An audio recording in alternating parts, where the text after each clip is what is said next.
Hey everybody, right before I planned to stream, something went in my eye. But the show must go on. Let's make this happen. I'll do a little me because I got something in my eye. Hopefully it'll clear up in a little while. But anyway, happy Saturday, my friends. Thank you all for coming. Audio Eye, Sean D, T&D, everybody, thank you. This will be an interesting story, some fun stuff to uncover. And I like to always on Saturdays recap all the big stories of the week that you may have missed because so much typically happens. Thank you, Roderick, as well. We'll be talking about a whole bunch of stuff. The top movers since the tariff tantrums began, the biggest flops, what's not moving? Why are people disappointed? Gold versus Bitcoin, some crazy price targets, some crazy adoption metrics, who's winning, who's losing, and what else is going on. So let's jump in. Thank you for coming. And of course, I'm just a guy on the internet, and this is definitely not financial advice. And thank you to everybody on Patreon as well. First of all, this is a cool little snapshot. I'm going to turn my camera off for this so we can read all of the data. And I'll just try and zone in on a few little things. First of all, the top performers over the last 60 days. The last 60 days was critical because that's when the tariff tantrums began. Making waves, good to see you. And by the way, there are times when it's just brilliant to actually buy dips. So congrats to everybody who had the courage to walk into the cauldron, as they say. But let's look at some of these numbers. The top performer, coincidentally, is also my biggest bag, is MicroStrategy. Up a whopping, let me get this percentage right, 59.65%, 60% in 60 days. That's poetic. What else? Solana up 38%, Tesla up 30%, Bitcoin up 25%. Lots of good stuff. ETH up 25%. ETH matched Bitcoin for the first time in years. So shout out to all the ETH fans out there. Largest declines. Well, not even declines. Something just didn't move at all, and that's XRP. And XRP was on a bit of a rampage last year, but there's a little bit of inside story there, but it's gone nowhere. Nowhere at all. What else? QQQ's 3.6%. S&P 1.8%. And yeah, not a bad 60 days out there for everybody. This is also an interesting stat from River. Shout out to Cal as well for all the great shares. This is cool. More Americans actually own Bitcoin than they own gold. So shout out to the gold bugs. You're about to be trounced, and in a very big way. And basically, if this trend continues, it's only a matter of time before Bitcoin has the market cap of gold, which means, I got to zoom out for this, despite my a $1 million price target. Who's ready for that? That'll be fun. We'll talk more about the importance of that too. And the crypto market really took off over the last 60 days. Brock, thanks for coming. Sol Bull, MicroStrategy has been life-changing. Looking for price targets. Yeah, and this is, Sol Bull, you've been here a long time. I'm going to take a second on this one because it's so important. Price targets to sell at will be a function of where we're going with the Bitcoin price, which I'll talk about in a minute too. Remember, the price of MicroStrategy is a function of Bitcoin price and the NAV premium. That's it. Don't overcomplicate it. When people look at MicroStrategy in isolation, that's a mistake. You can't do that, of course. You got to look at those two other metrics. So please, everybody, remember that as well. So, and thank you for Sol Bull for being here from the very beginning. But this little meme, I got two memes to share today, and I find they make me laugh and they bring light to everything as well. Thanks, Sol Bull. So this is from Sasha Hodder. Apparently, the US President T was furious after an XRP lobbyist lied to him. Now, apparently, the US president has gone full Bitcoin maxi to the reserve, and Ripple got left at the door, and they even got a $50 million fine. So the bull run is really beginning in earnest. There's a lot of signs out there I've been talking about for the last couple of weeks that we could be entering a euphoric phase in the next 100 days. Euphoric phase, next 100 days. More rhyming by accident as well. So far, the week. Bonkers week compared to Bitcoin last 7 days. Ethereum recovered big time, up over 30%. Sol up over 16%. Exactly the same percentage as Sui, by the way. And Hype, Litecoin, all dark green, which means over 10%. So all in all, a very, very good week. And altcoins have got hammered the last 6 or 8 months. So it's about time they were recovering. Anglo Blackstone as well. Thank you for coming. Now, let's talk about cycles. I'm going to shut off my little camera here so you can see the full art from Alfractal. I like that name. Alfractal. And shout out to Sanjay as well. Gets all this good stuff to me. This is a quick chart regarding the Bitcoin cycle. And according to Jour, he's setting up his own shop called Alfracta. He used to make some very good posts. I remember, Crypto Quant, if I'm not mistaken. But he believes the Bitcoin cycle remains fully intact. And it is expected to peak in October 2025. But expect major volatility before that. So the question is, what happens? Like I have a theory, first of all, that the impact of the halving is less and less. Also, this new cycle is driven by treasuries and ETFs. That's it. No ifs, ands, or buts. The rest is all noise. And because we had 2 or 3 months lost due to the tariff tantrums, I believe the cycle is going to be a little bit delayed, which means if a traditional cycle does happen, we could actually run out to November, December. We shall see. Either way, I'll be here every step of the way with you all. So thank you, Jour, for that one. Also, I decided to throw in, man, thank you for coming. I need to understand where that symbol is from. Is that Israel? I'm not sure. Anyway, thank you so much. This is my little chart of 4-year cycles. Goes back to 2011. And you can see, first year red. Red means the price went down. And then 2 very good years. But I want to just point out a couple of things. The cycles aren't always the same. So sometimes the last year is the biggest pump year. That happened in the first cycle, the second cycle. The third cycle, you could argue, was manipulated because of all the bad actors. Okay, a lot of bad actors.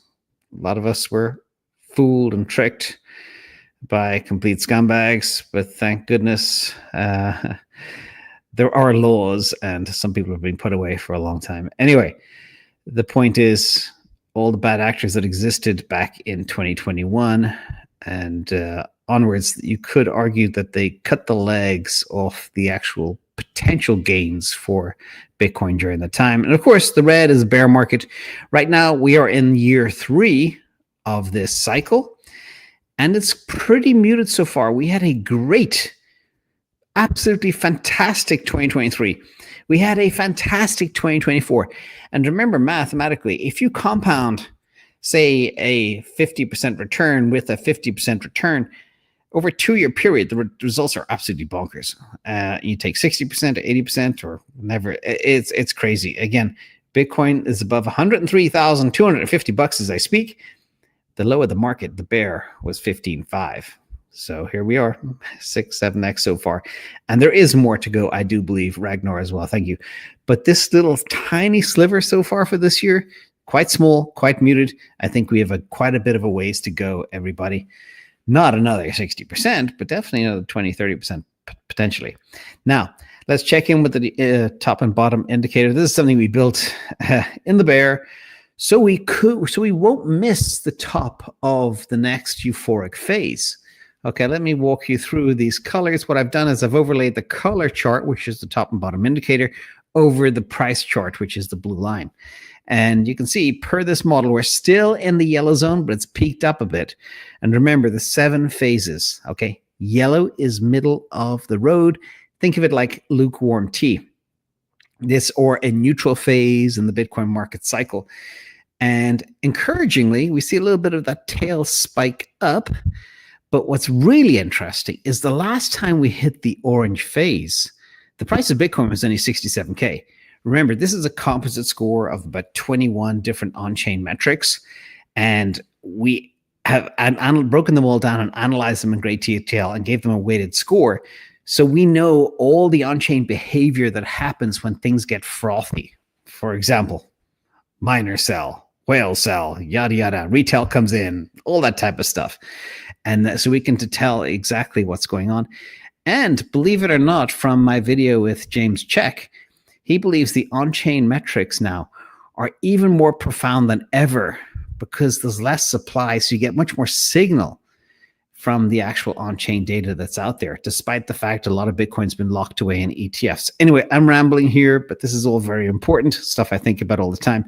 So today, Bitcoin stands at a robust 103K, yet the model indicates yellow, despite significant price increase. Last time we were orange, it was 67K. We're still yellow, and we're 103K.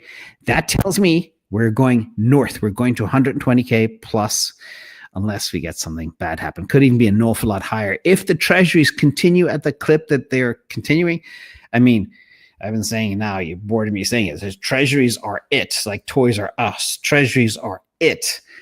It's all about the treasuries. And one new announcement is coming every single day. Huge players, bonkers, really exciting. So again, after we exit the yellow, we head into the orange, then the dark orange, and then the red zone. And the red zone is when you pull your ejector seat, the euphoric stage. And sometimes that can be very fit, fast, and furious. So be ready for that, everybody. And I will be here, as promised, every single day. Daily videos, 4.5 years straight. And I won't let you down. Even if I'm dying, I'll still be here. Anyhow, Cathie Wood, woohoo, go Cathie. She came out again. She's all over CNBS.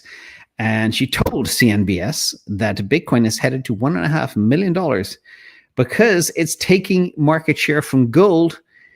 And the institutions, this is the cool part, have only just begun to put their toe in the water. Okay, let's go back to, what was it, slide 5. Boop, boop, boop. Look at this. More Americans own Bitcoin than gold. Huge. And Cathie says everybody is just beginning to put their toe in the water. And she sees this puppy going, Super Solana, thank you, going to $1.5 million in 2030. And a lot of really, really bullish calls too. We'll get to another one in a second too, but I don't want to do all the bullish calls at once. Now, again, this is the power of saving in Bitcoin. A cool chart from APSK 32. And again, shout out to Cal. This is from May 10th, 2025, aka today. If you and your family, sometimes a family only is one breadwinner, one paycheck earner, but if you and your family put 10% of your paycheck into Bitcoin, okay, this shows you exactly the impact of that. Of course, it's not going to do a lot in 2025 because the year just began. But if you started doing this in 2018, saving 10%, you would have invested about 55, 60K, and now you'd have over $500,000. If you did it in 2020, you started again, the earlier you get in, the better. Or if you can time bear markets really well, that helps too. Do a lump sum drop. But if a family started saving in January 2020, they'd have $207,000 after just investing 50K. So they 4x their money. Again, the power of little, just chipping away. That's why we do retire on plans and stuff like that. It's very, very important to have a goal and try to get to that goal. Okay, very important. And Wholecoinership. I've been talking about Wholecoinership since the beginning of this channel. This is a cool little chart as well from Anil said so. Hope I got that right. No, Anil said so. I got it now. Anil said so. I love that. And thank you again to the mods, best mods in the world right here, Sean and T&D. But this is a bit of a depressing statistic. So sometimes I have to share some depressing news. Back in 2012, you'd have to work, I don't know, 20 minutes to buy a Bitcoin, 10 minutes, 5 minutes. And then circa 2020, you'd have to work 400 hours to get one Bitcoin. Okay. 2024, you'd have to work, it eclipsed 2,000 hours, which is about 1 year of work. The average worker does about 2,000 hours of work a year.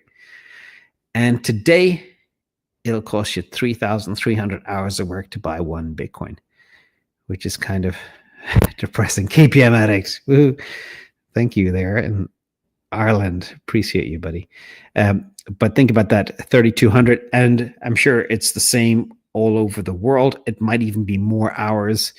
And this is the average US wage according to the BLS data, which I think is $25, $26, $28 an hour. So again, it takes a long time to earn a Bitcoin these days. And that's the importance of Wholecoinership, which we'll talk about again later in the show. Now, Bitcoin ETFs, they had the largest flows in 6 months. Woohoo, they're back. Remember I said about Cathie Wood saying they're just beginning to put their toe in the water? Well, they're coming in hard. And Bitcoin beats the S&P 500 by 13% since Liberation Day. That was 2 months ago. The joke of Liberation Day, I call it the tariff tantrums. When people were freaking out saying the world is going to end, it's like, no, it's just a negotiation tactic. And this week also, by the way, shout out to our friends in the United Kingdom and Team Liverpool. The US partnered with the UK and a special deal, not only for trade and airplanes and tariffs and bilateral stuff, but to make each other stronger. So that was great news too. And that's the first of many. The US is actually meeting with China today, somewhere, I think in France or whatever. Scoot Slice, appreciate you all. Thank you all as well. We'll put this all to great use tomorrow. We'll find some furry friend that needs a lot of help. Anyway, Blackrock is going next level. Get this. Blackrock just admitted they are meeting with the SEC, the Security Exchange Commission, to talk about staking, options, which is futures on crypto, tokenization of everything, and ETF approval standards. They want a Solana ETF, and they want staking rewards in their ETFs as well. And of course, they want to tokenize the world. It's all coming, and it's coming very fast. And now, thank goodness, under this new regime, we have an SEC that is very friendly to crypto. So it makes our lives better. Okay. Now, speaking of Larry, they had 19 consecutive days of inflows, the longest streak of the year. Smart money is coming. Shout out to Rizzo for this one. Again, good times. Money is coming, big money. And the ETFs, got to talk about the ETFs because they are bagging huge amounts of Bitcoin. They have nearly 1.2 million Bitcoin. Remember, there'll never be more than 15 million because so much of it is lost. And of that 1.2 million, BlackRock have 53% of it. It's kind of shocking. And you see the stats here. I remember Grayscale had 640,000 Bitcoin at the beginning. Now they got 189,000. And Fidelity is now bigger than Grayscale. Fees matter. Fees eat your lunch, everybody. If you have a fund and you're paying 2%, 1.5% compared to something that's paying 25 basis points, it eats hugely away at your profits, especially over a multi-year period. So bear that in mind too. Now, other good news, I'm going to turn my little camera off, another little bit of on-chain stuff, just show you exactly what's happening. This is a 30-day rotation chart, and it shows you the realized capital from new coins under 1 month old relative to realized capital over the past 30 days. And the good news is, all right, in this cycle, it peaks around 35%, and that coincides with phases of intense speculation and rapid price rallies. Today's level is 16.7%. Again, as I showed you with the TABI model, we're yellow, we're lukewarm tea. It's not at all hot. We're steamy. We have a long way to go. The other good news is there's a lot, then a big steady inflow of fresh capital into Bitcoin, and we're actually on the tipping point right now. If we make another like 10 million next week, boom, that is a big, big amount of fresh new capital coming into the space. And last time we had this much was like January 2021. January 2021 was the last time we had a euphoria phase hitting 53%. But right now we're 16.7%. So we have a long way to go before things kick off, ladies and gentlemen. So stay strapped in. And Goldman Sachs is on the train. They have $1.65 billion of Bitcoin through ETFs, mostly BlackRock. So Goldman, well done. And this is kind of an interesting twist. A lot of people, including friend of the channel, Marty Party, he does not trust Binance at all. But this is a post by Oinonen. And he says Binance's Bitcoin investors seem to be holding their assets during elevated volatility mirrored by the unrealized profit of Bitcoin reserves, which means they're not pulling their Bitcoin from Binance. And this behavior reflects long-term dedication in market volatility and to Binance. So people aren't spooked about, keeping their reserves on Binance right now, which is contrary to popular thinking, not your keys, not your coins, all that stuff. But here we are. That's the Binance news. And stablecoins, you can't talk about crypto without talking about the fuel for crypto, which is stablecoins. Stablecoin transaction volume hit a new all-time high, $1.82 trillion. All right. If you believe crypto is just a fad and it's immature and it's not really that big or important, no, those days are over. Crypto is here and it's already huge. 1.82 trillion of volume is monstrous, ladies and gentlemen, and we're only just beginning. And I've got to try to figure out, just occurred to me right now, thinking out loud, I need to create a ratio that looks at stablecoin transaction volume and compare that to total crypto market cap and see if there's a correlation. Because if we do hit something like this 1.82 trillion, what's the lag between a new crypto market cap all-time high? And what are the odds that we get to 10 trillion this cycle? If that happens, we're all going to make an awful lot of money. Not that we haven't already, but all goodness. And speaking of Tether too, again, under the regime, which is very, very friendly now to crypto, Tether is looking to move under US jurisdiction. Woohoo. That means a lot of people for decades now, oh, Tether, it's a scam, it's offshore, it's dangerous, it's bad. Well, guess who's hodling all their Bitcoin? That is our friends at the Big C, which is part of the CEP. Howard Lutnick and co. are managing their bags and they're auditing their bags and Tether. Considering Howard Lutnick is part of the administration and he's got full visibility into Tether, he can say, yep, these guys are legit and come on over to the US. Now, one of the things that's interesting about this is I always felt USDC Circle had an edge because Tether was offshore. If Tether comes onshore, that edge for Circle maybe goes away a little bit. Anyhow, moving on. Saylor, other price target, he was on a cool interview and he had a show this week as well, a conference. It looked amazing. But one of the key lines from him was he likes to buy a $13 million Bitcoin for $100,000. Okay. $13 million is his ultimate price target 20 years from now. And we'll see. The $1 million portfolio journey, you're going to make it, buddy. Guaranteed. And remember, once you make the first million, you make the second million in a very short window of time. So enjoy the ride. Now, good news for ETH as well and the ETH holders. Ethereum layer 2s will have a 10th of the Solana speed in 2028 if things happen according to this. And this shows you different platforms. Amazon does 18.5 orders a second.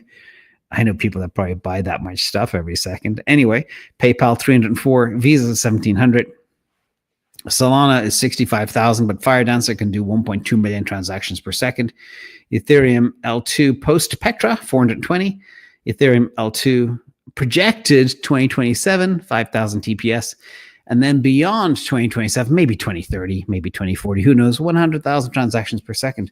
So it's all happening. But again, other chains are already there.